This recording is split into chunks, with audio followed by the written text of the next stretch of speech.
Coucou, coucou, coucou, coucou, coucou les amis, coucou les amis, coucou, et voici ma toute première vidéo en français. Pour être honnête, ça fait déjà 1000 fois que j'ai essayé de commencer cette vidéo, parce que ça me fait extrêmement peur, je sais pas, les mots me manquent, mais franchement je vais essayer de filmer ça d'un seul coup, et après faire un petit montage, mais sinon je vais jamais le faire. Je m'appelle Lana et je veux commencer la chaîne YouTube en français alors que c'est pas ma langue maternelle c'est une vraie aventure pour moi. Tout d'abord, je vais me présenter un petit peu. J'ai 23 ans et ça fait 7 ans que j'habite en France. J'ai déménagé il y a 7 ans de Moscou à Paris. Et ça peut paraître comme si c'était il y a très longtemps, mais en vrai, le temps s'est passé super vite et franchement, j'ai même pas aperçu les 7 dernières années. Mon déménagement en France, c'était pas du tout un hasard parce que mes parents étaient toujours très passionnés par la France, notamment ma mère. Mais disons que quand j'étais à l'école et quand j'étais encore petite, ça semblait trop compliqué pour eux. Ils ne connaissaient pas les démarches qu'il fallait faire pour que je déménage. Et un jour, il y avait ma grande sœur qui est venue voir mes parents et qui a dit ah, demain je pars, je pars à Londres, je déménage pour toujours. Et ça les a complètement choqués parce qu'elle les a pas prévenus. Et le lendemain, elle était déjà en Angleterre et elle a commencé sa vie là-bas. Donc c'est là où mes parents ont compris que en fait, le déménagement dans l'autre pays, c'était possible. Et ils se sont motivés pour que je déménage en France après que je termine le lycée. Et donc du coup, quand j'ai terminé mon lycée, ça tombait très bien parce que ma sœur à cette époque-là voulait déménager de Londres à Paris parce que ça faisait déjà 10 ans qu'elle habitait à Londres et elle voulait aussi changer, bref, un petit peu changer son lieu de vie.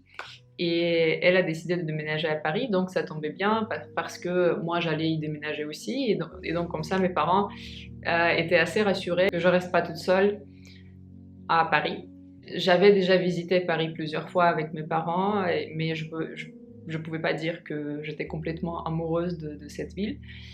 En vrai, j'ai jamais beaucoup voyagé, donc Paris, c'était presque la seule ville en Europe que j'ai visitée à l'époque, donc j'avais pas il n'y avait pas beaucoup de villes avec lesquelles je pouvais comparer.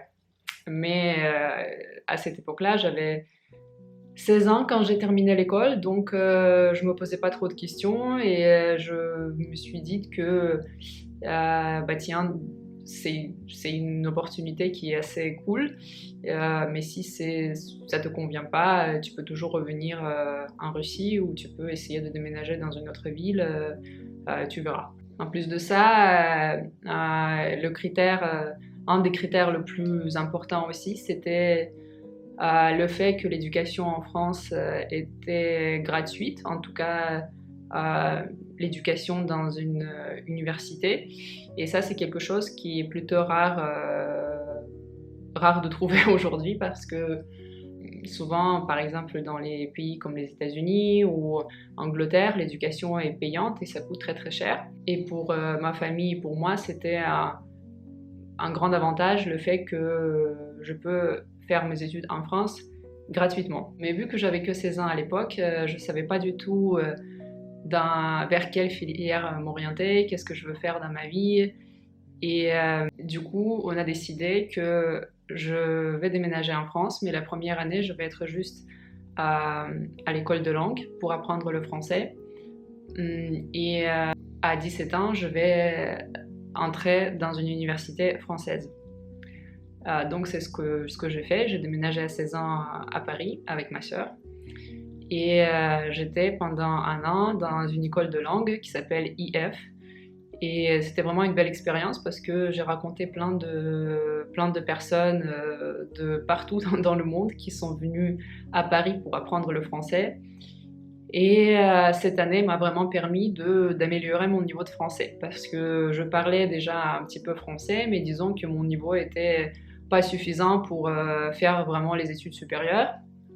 Et il me fallait absolument passer cet examen DELF B2 pour accéder à l'université, et j'avais clairement pas le niveau à 16 ans.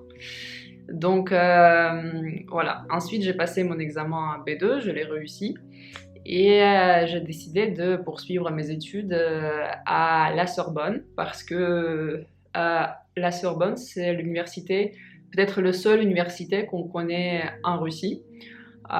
C'est vraiment juste après quelques années de vie en France que j'ai appris qu'il existait des autres institutions, des grandes écoles, mais vraiment quand tu vis en Russie, la seule université que tu connais en France, c'est la Sorbonne. Donc c'était mon premier choix, et j'étais acceptée. Et j'ai commencé mes études de gestion là-bas. Donc voilà, j'ai commencé mes études de gestion à la Sorbonne. Et c'était un vrai challenge pour moi parce que c'était très très compliqué au début, surtout la première année. En fait, même si je parlais bien français à l'époque, il faut dire que le langage de l'université, le langage professionnel, c'est pas du tout la même chose que le langage de tous les jours, le langage un peu courant.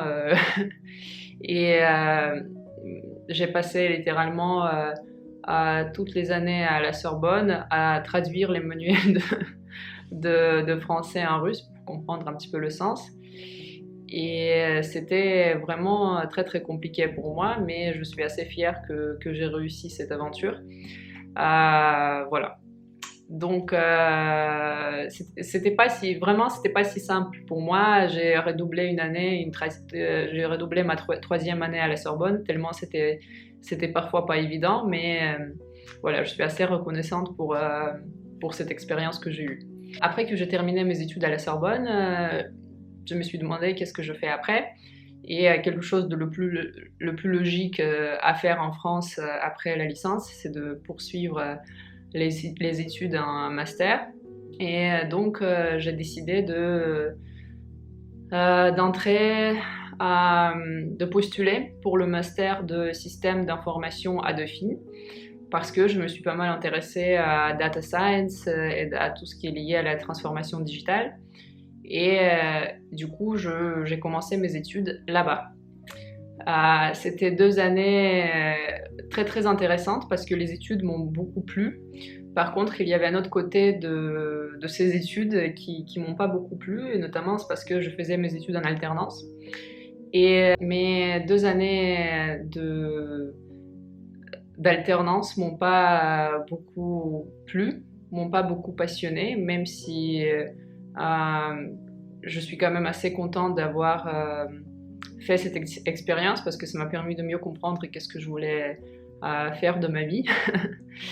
Mais voilà, c'est à la fin de mon master, c'était vraiment très très compliqué parce que je ne savais pas quoi faire après, je ne savais pas si je dois chercher le travail ou si je dois faire la reconversion ou voilà, parce que faut dire aussi que il y a cette contrainte pour moi, qui est toujours le contrainte de visa, de titre de séjour, que je renouvelle chaque année en France. Et c'est là où j'ai fait un choix qui vraiment improbable. C'est là où j'ai décidé de complètement mettre un croix sur toutes mes études et de faire la reconversion professionnelle. Et du coup, j'ai commencé les études en cuisine. Oui, vraiment en cuisine. Avant de déménager en France, c'était toujours la chose que je voulais faire parce que j'étais toujours passionnée par la cuisine, mais disons que quand tu as 16 ans et que tu veux faire de la cuisine, c'est pas forcément quelque chose... voilà, c'est le choix qui peut faire peur de faire la cuisine dès l'âge de 16 ans, mais c'était même pas ça la vraie raison.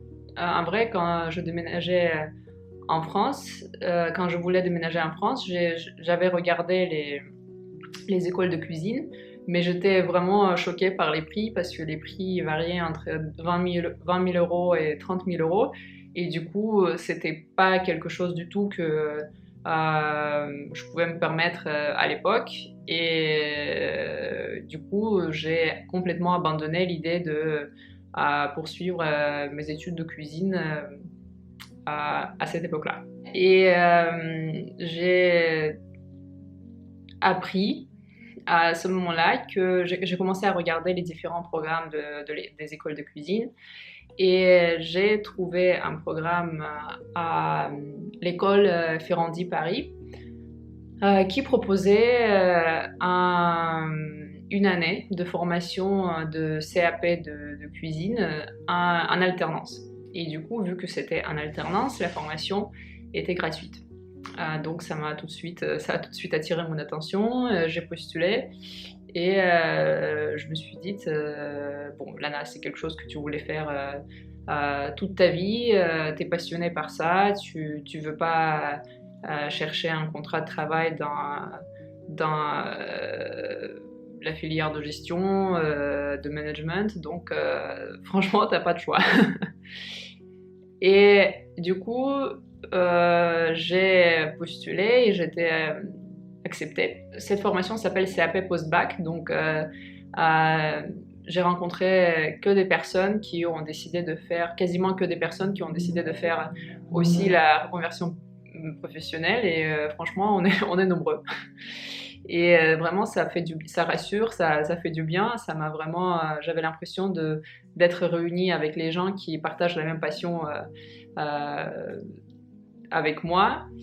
Et voilà. Donc, vu que c'était en alternance, ça sous-entendait que je devais trouver un contrat d'apprentissage dans un restaurant. Et j'ai trouvé, et aujourd'hui, donc, je termine mon CAP post-bac à Ferrandi Paris. Il me reste deux mois et demi peut-être. Et en même temps, je travaille dans un restaurant dans le centre de Paris que j'adore. L'équipe est vraiment adorable. J'adore mon travail. J'ai vraiment appris plein de choses. Et voilà. Bon, peut-être la question la plus importante, c'est pourquoi j'ai décidé de faire les vidéos en français. Parce que, comme vous pouvez le voir sur cette chaîne YouTube, toutes les vidéos précédentes, c'était en russe. En vrai, j'avais déjà un petit blog avant que je faisais en russe. C'était sur Instagram. J'avais à peu près 3000 abonnés. Et du coup, après un certain moment, j'ai décidé aussi de faire une chaîne en russe. Et dans mon blog, je partageais mon expérience de vie en France avec les étrangers. Et je partageais l'expérience de mes études pour les gens qui voulaient, par exemple, déménager en France pour les études. Ou bien, voilà, je racontais un petit peu... voilà, je partageais mon expérience sur les différences culturelles, sur la vie en France, ou même par exemple pour les gens qui venaient de déménager en France et ne savaient pas trop comment tout marche, comment par exemple faire certaines démarches administratives. Ça, c'est vrai que il y a plein de choses que les gens qui déménagent ne connaissent pas et ils ont besoin d'aide avec ça. Donc voilà, mon blog était un peu destiné à partager mon expérience, mais vu le contexte politique actuel, je ne sais pas, peut-être vous le savez déjà, mais officiellement Instagram a été interdit en Russie, même si les Russes continuent de l'utiliser grâce au service VPN. Et c'est là où je me suis dit que c'est peut-être une occasion pour moi d'enfin oser, de partager mon expérience et de créer le contenu en français. Et du coup, ce qui se passe en ce moment, c'est que j'ai décidé de faire la chaîne YouTube en français et mon compte Instagram, les posts seront aussi en français. Par contre, les stories, pour l'instant, je les fais en 2 langues. Du coup, ça permet à mes abonnés russes d'apprendre aussi le français. Et voilà.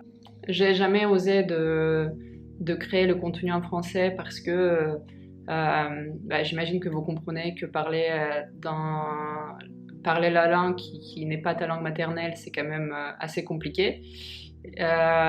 Tu peux pas vraiment exprimer tout comme tu veux, exactement comme dans ta langue maternelle. Et en plus, c'est comme si j'avais peur mm, que, mon contenu ne serait pas intéressant pour les Français, vu que j'habite en France, alors que pour les Russes, ça fait un petit peu exotique de voir quelqu'un qui habite à l'étranger.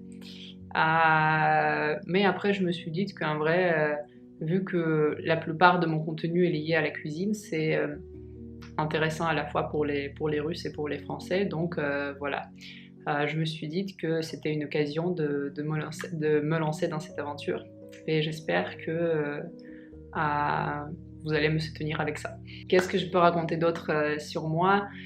L'année prochaine, quand mon CAP sera terminé, je planifie de faire encore une expérience dans le milieu de restauration, plutôt dans le restaurant gastronomique, peut-être pas forcément étoilé, mais avec la cuisine gastronomique. On verra où est-ce que je pourrais être acceptée. Voilà, peut-être une expérience d'1 an ou de contrat de 6 mois, parce que j'ai jamais appris autant que dans le restaurant où je travaille actuellement. Non, attendez, j'ai appris nulle part. Non. Bref, j'ai appris beaucoup de choses dans le restaurant où je travaille actuellement. Et du coup, j'aimerais trop continuer de m'améliorer dans la cuisine parce que vraiment je suis passionnée par ce métier. L'année prochaine aussi, je vais me marier. Oui, si on parle un petit peu de la vie personnelle, il y a 4 ans, même un peu plus, j'ai rencontré mon amoureux qui s'appelle Pierre et avec lequel on vit ensemble depuis déjà presque 2 ans. Et il y a 2 mois, il m'a fait une très jolie proposition de mariage. Et du coup, voilà, c'est aussi une nouvelle aventure pour nous. Et l'été prochain, on compte célébrer ça, fêter notre mariage. Je vais conclure cette vidéo par les thématiques que vous allez retrouver sur cette chaîne très prochainement, et ce sera beaucoup de contenu lié à la cuisine, donc les recettes, les informations un peu, voilà, les informations intéressantes, les conseils, les techniques, un peu de contenu lifestyle, donc vraiment j'aime bien partager mon expérience dans le milieu de restauration, à l'école, voilà, j'aime bien partager mon parcours dans ce milieu. Et pourquoi pas les vidéos sur un peu les différences culturelles. J'aime bien partager aussi ma perception et ma perspective un peu de la vie en France, parce que je suis complètement amoureuse de la France et de Paris. Et j'espère que vous allez aimer le contenu que je vais créer ici. Merci beaucoup d'avoir regardé cette vidéo. Si vous avez vu cette vidéo, j'aimerais bien que vous écriviez dans les commentaires que vous parliez un petit peu de vous pour qu'on fasse la connaissance. Ça me ferait vraiment très très plaisir et à bientôt.